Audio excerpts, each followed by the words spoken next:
intro video was the logo for the Human Perspective, which has orange and purple concentric circles around a photo of Judy Human. This fades into a video with a light purple border with Molly Joyce in one frame and Judy Human in another. Molly is a white woman with short blonde hair wearing a gray sweater. Judy is a white woman with short brown highlighted hair wearing red glasses and a checkered white and black collared shirt.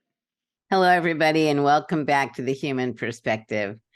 Today, we are going to be talking with Molly Joyce. I met Molly. Molly, when did I meet you? When were you here for the Kennedy Fellowship? I think it was about 3 years ago, or almost 4 years ago now. It was before COVID. Yeah, right. And describing Molly in one word is not possible. And I think what's going to be exciting about today's conversation is learning more about who she is, the work that she's doing. And for me, it's been very exciting because Molly is a very soft-spoken, understated, amazingly powerful and dynamic woman. And so I think over the course of our discussion, you'll learn more about who she is and what she does. And I believe will really enrich many of you who are listening to see the diversity and creativity of what we can do in our daily lives. So, Molly, maybe you can share with me and the audience why you reached out to me in the first place. Yeah, so I was at a time when I was traveling a lot with like artist residencies, going from location to location. Around a time I just discovered kind of disability studies and activism, was identifying as disabled myself. With my travels, I was always trying to reach out to local disabled activists and leaders, artists, etc., just to really learn from them, hopefully in person. And I believe before I met with you, I had met Alice Wong in San Francisco when I was there for residency, and then knew I was coming to DC a few years later, and she helped me connect with you. And of course, that was obviously a dream come true and definitely the highlight of my time in DC. Let's step back a little bit in your life. And when did you first acquire your disability? Yeah, I was at the age of 7 in a car accident, which my left hand was nearly amputated. What were you doing at that point with music? Yeah, I was playing violin, like the kind of traditional Suzuki violin track. And then the accident happened. So. How did the accident impact you and your vision of yourself?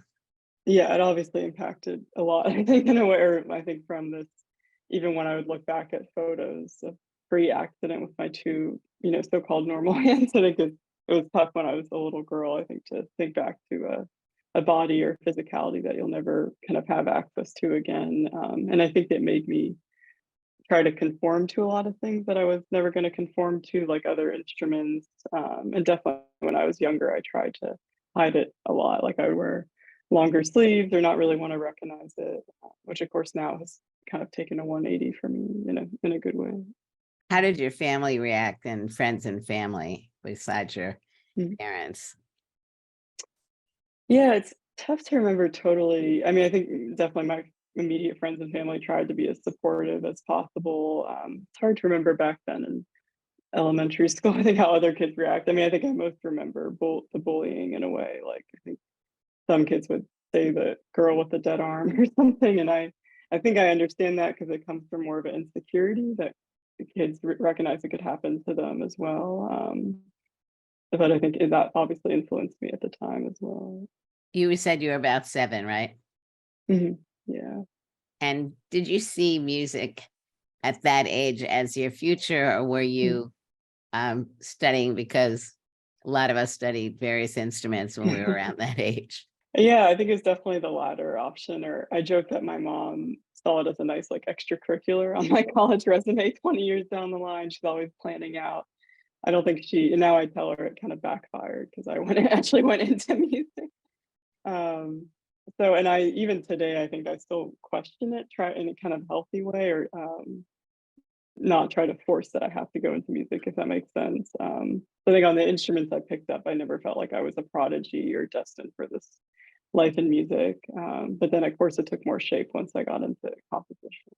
I'd like to really talk a little bit more about this because Mhm. you're how old now? 30. You're 30, Mhm. and you have done so many things.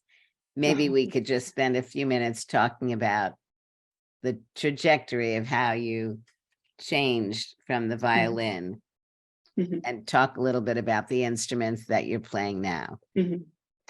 Sure. So yes, I was playing violin up until the accident, and then following the accident, I played cello backwards. So I bowed with the left hand with like a splint attached to the bow, which usually cello is played with bowing with the right hand. And then I also picked up trumpet, which is another instrument more adaptable to my hands in a way. But I think with both of those instruments, I was still kind of fighting against like their physical expectations of my body in a way, like I was never really going to be able to perform them as expected. And I think at the time, that's what made me really attracted to composition, and that it was all on the computer. I felt like I could let my mind and imagination run free without serious consideration of what my hands could or could not do. And I think for a while I thought like, oh, that's my track, kind of, or I'll stick with that. Like I'll write for other performers, not worry about performing with myself, not really think about my disability, which of course I think is not truly possible. I think, but that was kind of my answer at the time. Do you And remember about then how old you were when you started having mm, some of these thoughts? I think around middle school, I started composing, I think. I mean, I think it was partly like, me not having to work with my hands as much for it, and also just very intuitive as well, like just my love for composing and that feedback of hearing music you wrote. I'd like Um, to speak for a couple minutes about your love for mhm. composing. Where do you think that comes from? How have you learned about composition? Mm, Were you studying in middle school about composition or mm. just going off on your own? Just more on my own. Like I had a software, a notation software, which plays back like what you wrote. I forget how I got it, but then I started working in that more and eventually asked my mom for lessons, which kind of initially began as music theory lessons and then went into me composing my own works. And I think for me, I always say it's like the hardest and easiest thing I know how to do. Like I think sometimes it's very challenging or trying to figure out a compositional problem. At other times it's super easy and fluid. And I feel like I'm kind of addicted to it even back then. Like I feel like it always feels like a video game to me or something, like you're hearing back what you just wrote and trying to kind of solve the puzzle in a way. Is music something that's a large part of your family? Not really actually, or I think my mother played a little bit of like guitar, but not seriously. Mhm. So were you getting your energy, inspiration just from within, or were you Mm, being encouraged at school? How was that happening? mm. I think, yeah, I would say more from within. I was definitely participating in music events at school and started especially doing a lot of summer festivals with composition, particularly one in North Carolina called Brevard Music Center, which was really pivotal for me because then I got to hear my works performed, record them, and I studied with more like kind of professional composers there, which helped me kind of see that a life as a composer was semi-possible in a way, or there were like older composers, have making a living out of this or having a career. So that was really influential as well. How old were you then? That was about, I think, like 15, 16. So do you recognize within yourself that you are pretty atypical No, in as I much don't. as you do so many things naturally that I think for many others are impossible or don't come naturally. And it just seems to be something that flows from within you. Um, what motivates you on a regular basis to keep Mhm. moving forward in your creativity? Mm. I'd say, I mean, definitely, I think one, my immediate love for it, I think, or just that I just love, making music. Again, sometimes it's challenging or it is a job for me as well, but um, yeah, it feels just very satisfying for me. I try to do it first thing in the morning. And then I think too, with the more disability aspect, especially more recently, like it's very important for me to try to with my creative work, like resist, I would say, stigmatization of disability in general, or find creative ways to incorporate accessibility, for example. Like that definitely really motivates me as well. What barriers have you faced as a disabled musician? And when did that start occurring? I'd say, or one early one actually was when I was an undergraduate studies, and they wanted to label me as disabled, like kind of legally for the school, and tell all the teachers that. And I'd never had that in my experience so far, or in public school. And at the time, that was pretty traumatizing for me because I think I was very intimidated. I was at this conservatory, and I didn't want all the famous composers finding out about me, like just that I'm disabled. Like I felt like I wanted them to know of my music first. Although now I'm saying that I don't care at all, but at the time it was very traumatizing for me, and I think a kind of a reckoning point that it is a critical part of my identity. I don't know if it's a quote unquote barrier, but just kind of an awkward process I think someone has to go through with a disability, and having faculty find out about you that way rather than straight through your work. And then I'd say more recently, it's definitely been, one in a general standpoint, like advocating for disability musical context. I often feel that disability in music is one of the least developed fields within disability arts wider. Like there's so much activity in visual art and dance. And I think, especially with the musical field, you see so much push for diversity in these recent years, but you rarely see disability part of that equation. And then last, I would add to just pushing for accessibility in budgets, artistic budgets. I think that comes up a lot for me. How would you describe your music? I like to joke good music sometimes. I'm just kidding. Because I think no artist likes to label their music, or you don't want to be pigeonholed into a specific. No, and I'm not asking you to do that, but No, it's okay. maybe you could explain to us more how you design your music. And Mhm. your work is it's very creative, because it's not just your music. You also bring voices of others from the disability community into the work that you're doing. So maybe you could talk a little bit about the evolution of that.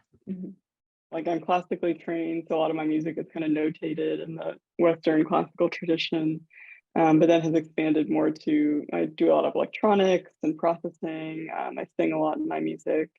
And then more recently, it's been more kind of communally engaged in a way, specifically with this upcoming album titled Perspective, which features disabled interviewees responding to questions like what is access for them, what is care for them, and more. And that project really started with a question from you about weakness. What role do you think you've played in helping to break down barriers in the industry itself, to recognize that disabled people must be a part of the diversity of the industry? Yeah, I think it's definitely something I'm always working on. I think trying to, or one, just through advocating for accessibility of artistic productions. I hope, if anything, I've made, presenters, audiences, so forth, just more cognizant of, one, the creative potential of disability, like including disability aesthetics with artistic productions, again, with accessibility or disability narratives. And two, looking at making artistic productions overall more accessible. Like I've had a lot of conversations about just stairs into a venue or something, or thinking about where to hold events, how to put them on, etc. What drew you to want to bring the voices of people into your music? Yeah, that was really prompted by a question from you like a few years ago, because I think you asked why I always refer to my left side as weak. And I think we started talking about weakness, I think especially for a panel maybe, and asking what that meant to especially people across the range of disabilities. And so then that kind of prompted that question for the project titled Perspective. I think before that, I was always longing to, I felt like a lot of my work centered on disability, really focused on my narrative or in collaboration with like other disabled artists. And I was longing to more holistically represent or highlight voices of the disability community, but trying to find a way to do that kind of as ethically and organically as possible. So then I kind of came to the point of, I love doing interviews, or I love listening, and recording those interviews, taking those voices, and adding my music underneath. Who are some of the artists that you've learned from? So many, I think, where to start. I mean, I think going back initially, some pivotal, especially composers for me, were like Steve Reich, Philip Glass, a lot of the early minimalist composers. Because I think back then within classical music, I'd only heard a lot of Western romantic music, like Beethoven, Bach, etc. And for me, Steve Reich and Philip Glass represented like a clear departure from that, or it just sounded totally different. And I think that really opened up my mind at the time. And then going forward, I would say artists that I feel like are not easily categorized, like Laurie Anderson, Bob Wilson, the director, even Philip Glass as well, that I feel like you can't easily fit into visual art or dance or music performance. I love artists that really blur the lines, which I think really relates to disability aesthetics and accessibility as well. Like I'm always trying to incorporate multi-sensory output in my work. And I love thinking about, just not being easily categorized kind of, or doing many different mediums. I don't think you can be easily categorized. We'll put up your website so people can go to it. And I think it really will give people a much broader understanding of the depths of who you are. But you have had fellowships, scholarships, residencies in many different places. And you've traveled and lived in a number of other countries as a result of that. How did you get on that path? Did you look for opportunities in the beginning, or did others reach out to you to encourage you to apply for some of these programs? Yeah, it was definitely a lot of me looking into it in a way. Or I did one of my first kind of artist residencies in Miami the summer between my two grad school years a few years ago. And I think before that, my conception of artist residencies was these colonies in the middle of the woods that don't have Wi-Fi, and you're really isolated as an artist. And that was not my ideal of a good time. I really like urban environments, or I was like, oh, I don't think I'm super interested in those. But then I did this one in Miami and started looking up more and found that there's so many directories online of artist residencies really worldwide. I always joke that a lifetime is not enough for all of them. There's so many out there. And so just started applying just made a huge calendar of deadlines and applying to everything I could find that I thought I was eligible for. What has been the benefit for you of having all these experiences? Definitely. I mean, one, personally, I do love traveling and experiencing new cultures. I think also because it really like puts you out of your comfort zone in a good way. I think it really is very experiential in a way.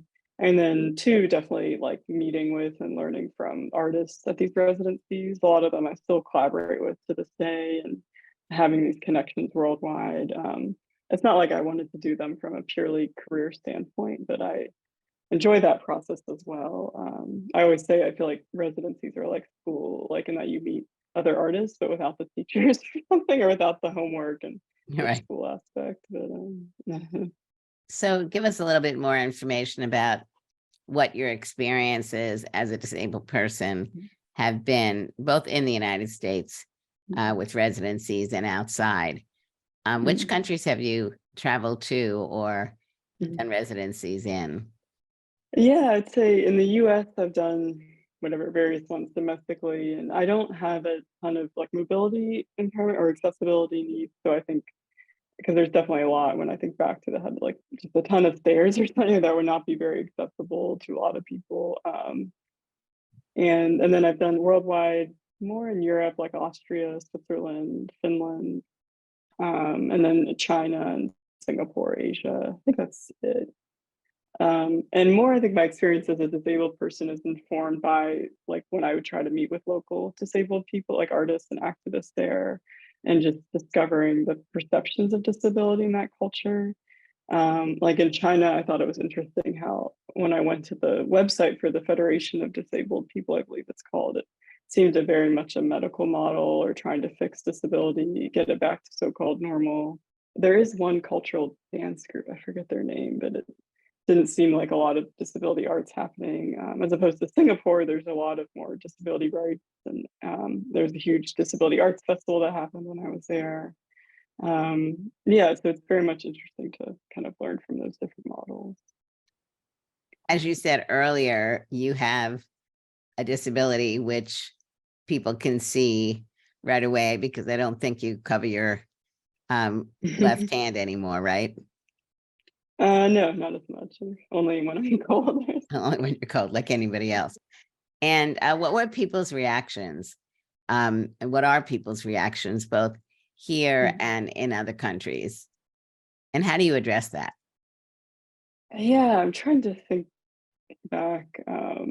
I mean, I do get a lot of comments actually that people say I never noticed actually, even if I'm wearing like short sleeves or something, because then if maybe I start talking about my work and how it's disability informed, which I always find an interesting thing too, because I think sometimes people try to say that like to make you feel better, like, oh, I never noticed your disability. And to me, it has no effect because I'm obviously very out about it and use it in my work a lot. And I'd say internationally, oh yeah, well, I did have one conversation. Actually, I was with the Iranian artist once too, and he said he didn't think I was disabled or something, which is very interesting. I think I brought that up with you once, or how to address that, or because I think I was kind of speechless, so I didn't really know what to say. So again, I find those conversations interesting too, because it's just shows different cultural perceptions of disability or what constitutes disability. You know, and I think like when you explained how you felt when you first acquired the injury, people do pay a lot of attention to one's physical presence. And I think, as you were saying, you were bullied in school, or people reacted to you in a way that was complicated for you as a young child, and how to react to that. Do you bring some of those emotions into your work? Yeah, I think I definitely try to, maybe not like necessarily forcing it, but I think especially even with that, the disability interview project, like bringing that into the music or trying to provide this up close and intimate view of disability that people don't often get, around these concepts like assumption or control or care, etc. So yeah, again, I try not to like force it. I guess I feel like I number one try to just create the best work I can create, I think, because then that'll draw people in if it's interesting, creative work, and then hopefully address some of those stigmas. How many instruments do you play? I sing, and then I mainly play this toy organ instrument I love because it has chord buttons on the left-hand side and a keyboard part on the right-hand side. Feels very natural for me to perform with. And then I'm starting to work more with like music gloves and sensors for my left hand, to have it perform more and make music more natural to its physicality. What types of questions do you get from other artists about your artistry? I'm trying to think more about my process, I would say, or especially like with this interview album, or what the process was, like if the music came first or the interview editing, etc. And then probably more about my instrument as well, like the organ instrument, since it's a little bit odd or something. But Could you talk a little bit more about the instrument, why you chose it? yeah, and I'm sorry, I wish I had it with me today, but I bought it in undergraduate studies when I was in New York, more because at that time I was taking a lot of lessons with composers like around New York and Brooklyn, etc. And I felt like every time I went to their apartments, they would have these odd instruments lying around, like melodicas, toy pianos, etc. So I always had in my mind, like, oh, I have to get something like that. Or I always joke it was kind of my ticket to Brooklyn or something cute, something weird and out of tune. And so then I found it on eBay randomly once because I think I saw it as a virtual instrument option in one of my software. And I bought it, but it was essentially a toy for a while. Like it's had in my dorm room.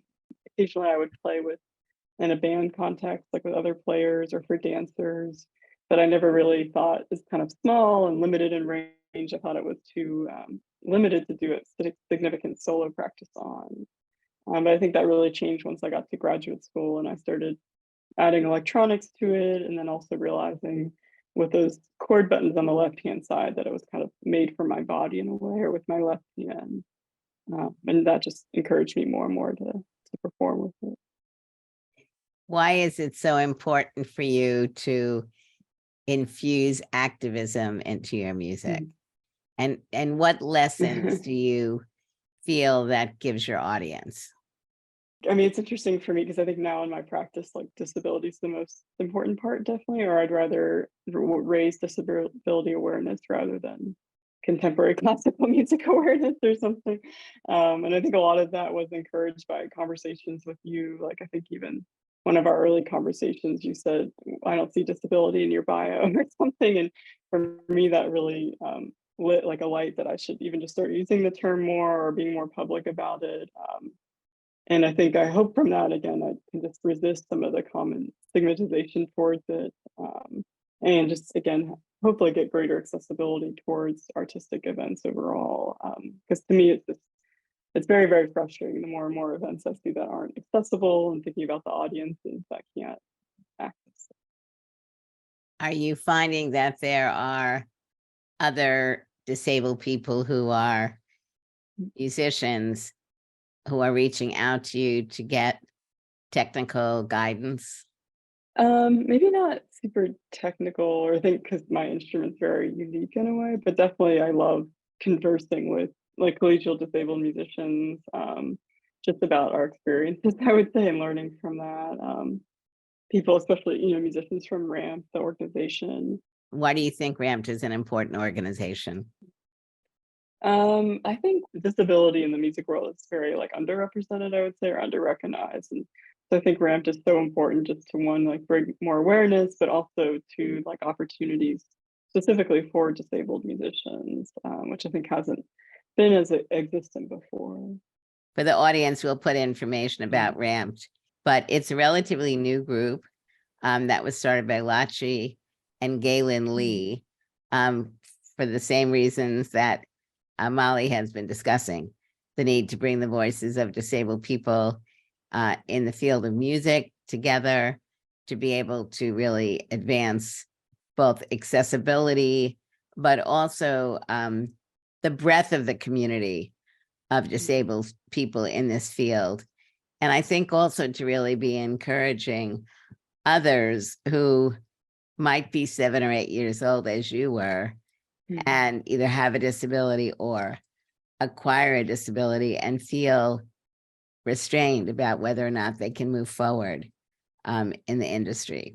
Who are some of the other disabled artists that you are involved with?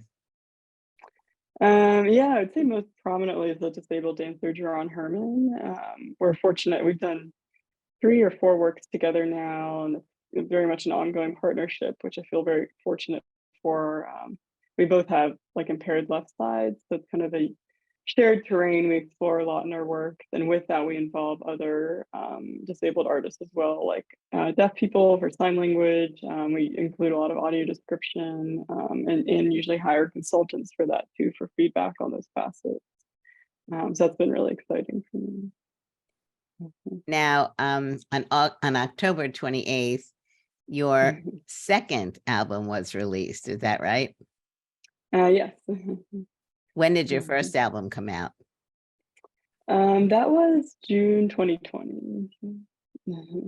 And what are the differences between the 2 albums?